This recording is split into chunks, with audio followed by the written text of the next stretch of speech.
اللہ نے اس رات کو مبارک کہا. کچھ لوگ ایک تاثر دیتے ہیں اور کہتے ہیں جی مبارک صرف مکہ اور مدینہ ہے اور قرآن ہے، اس کے علاوہ کسی چیز کو آپ مبارک نہیں کہہ سکتے.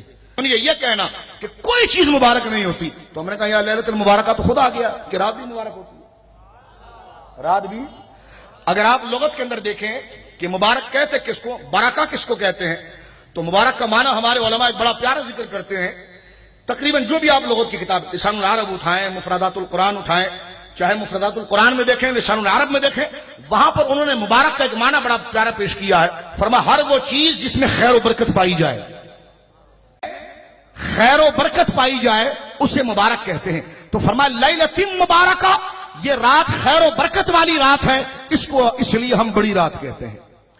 ہر رات کو اللہ نے مبارک نہیں کہا، اس رات کو، ان جیسی راتوں کو مبارک کہا کہ جس میں خیر اتری ہے. اور بڑی پیاری بات ائمہ لغات لکھتے ہیں کہ برکت اس چیز کو کہتے ہیں، ایسی خیر کو کہتے ہیں جو غیر محسوسی طور پر پہنچتی ہے، جو غیر محسوسی طور پر پہنچتی ہے. اگر آج فرشتے اترتے ہوئے آپ کو نظر آتے تو پھر تو سب ماننے لگ جاتے. رب کریم برکت غیر محسوسی طور پر اتارتا ہے اور پھر اس کا اعلان کرتا ہے اور پھر یہ دیکھتا ہے کہ کون اس کے ظاہر کو دیکھ رہا ہے یا کون اس کی نسبت کو دیکھ رہا ہے. کون اس کے، ایک دوست کہنے لگا یہ آپ بڑی رات کرتے ہیں تو کیا رات 8 گھنٹے سے کوئی 15 گھنٹے کی ہو جاتی ہے؟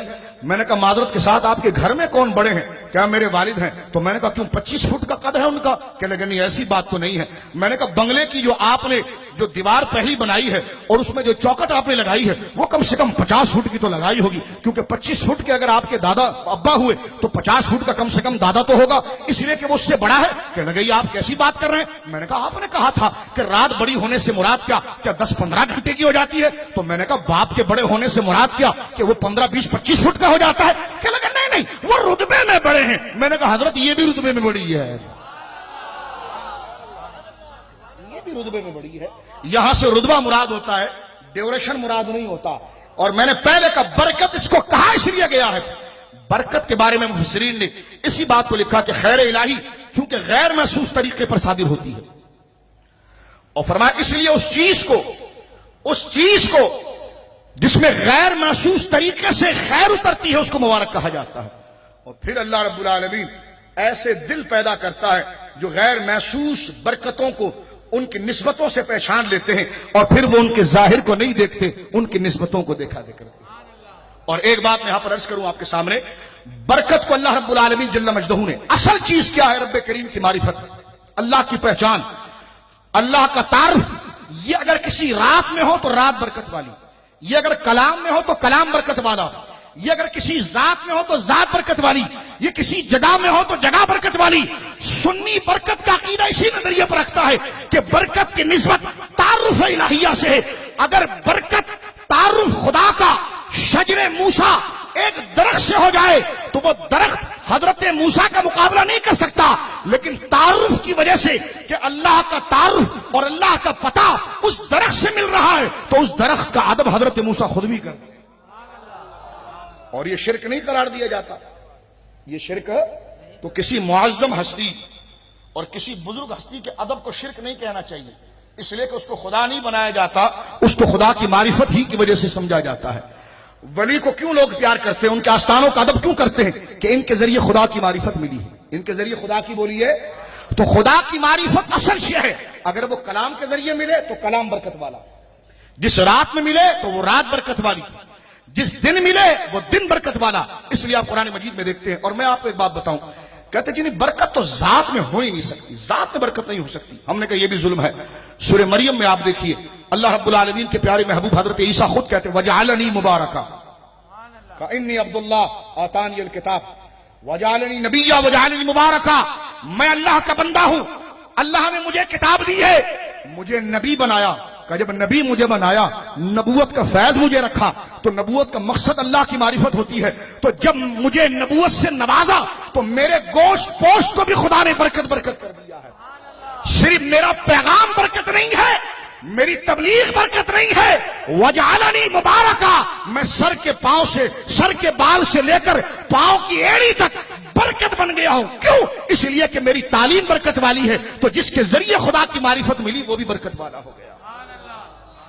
اور برکت پر میں ایک روایت اور پڑھ دینا چاہتا ہوں، یہ بخاری شریف کتاب التفسیر میں، یہ صحابہ کا بھی عقیدہ آپ کو سمجھ میں آ جائے گا۔ بخاری شریف کتاب التفسیر سورہ المائدہ، سورہ المائدہ کے اندر یہ روایت موجود ہے، اور حدیث نمبر اس کا 4608 اور 4607۔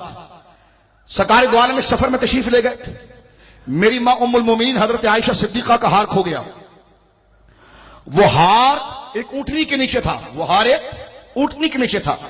سرکار علیہ الصلوۃ والسلام کو علم ہے رب کی جانب سے، لیکن آیات تیمم اترنے والی ہیں، آیات تیمم اترنے والی ہیں۔ سرکار دو عالم صلی اللہ علیہ وسلم نے صحابہ سے کہا کہ پانی تلاش کرو۔ پانی کی تلاش میں نماز کا وقت آیا، لیکن پانی نہ ملا۔ اس وقت سورہ المائدہ سے تیمم کی آیت اتری۔ پہلے تیمم کا کسی کو پتا بھی نہیں تھا، یہ تھا کہ بھائی پانی لو اور وضو کرو۔ اب یہ پہلی دفعہ ہوا کہ جناب پانی مل نہیں رہا، ڈھونڈ ڈھونڈ کے تھک گئے، سفر کر کر کے تھک گئے، اب نماز تو پڑھنی، نماز جائے گی تو گناہ ہوگا، اب کوئی نرمی کیسے ہوگی؟ تو وہ نرمی میری ماں سیدہ عائشہ کے اس واقعے سے ہوگی، اور وہ آیت تیمم کو اتر گئی کہ چلو ٹھیک ہے تمہیں پانی نہیں ملا تو پھر پاک مٹی سے تم تیمم کرو، ایک ضرب اپنے چہرے کے لیے لگاؤ، ایک ضرب اپنے ہاتھ کے لیے لگاؤ۔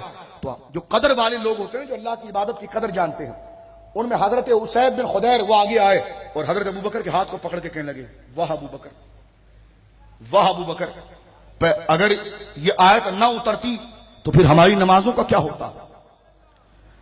پانی کے لیے ہم کیا کرتے، کتنی مشقت تھی، اور تمہارے گھر والوں کے صدقے اللہ رب العالمین نے یہ آیت اتار دی ہے۔ تو جو جملہ سرکار کے سامنے حضرت اسید بن خدیر نے کہا وہ یہ تھا، پہلے تو انہوں نے یہ ارشاد فرمایا کہ لقد بارک اللہ للناس فیکم یا آل ابی بکر، کہ یہ تحقیق اللہ رب العالمین نے برکت عطا فرمائی ہے تمہاری وجہ سے اے ابو بکر کی اولادوں۔ فرمایا وانتم الا برکۃ لہم، ابو بکر تمہارا اور تمہارے بچے بچے کا وجود اسلام کے لیے برکت ہے۔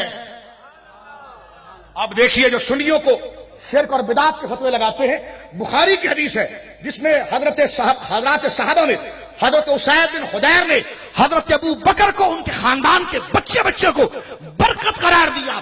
تو برکت صرف قرآن نہیں، جس سے خدا کی رحمت مل جائے وہ صاحب برکت ہو جاتا ہے۔ بولیے سبحان اللہ۔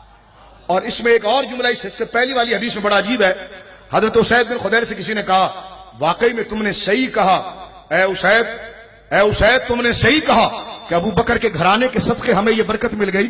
تو آپ نے جواب پتہ ہے کیا دیا؟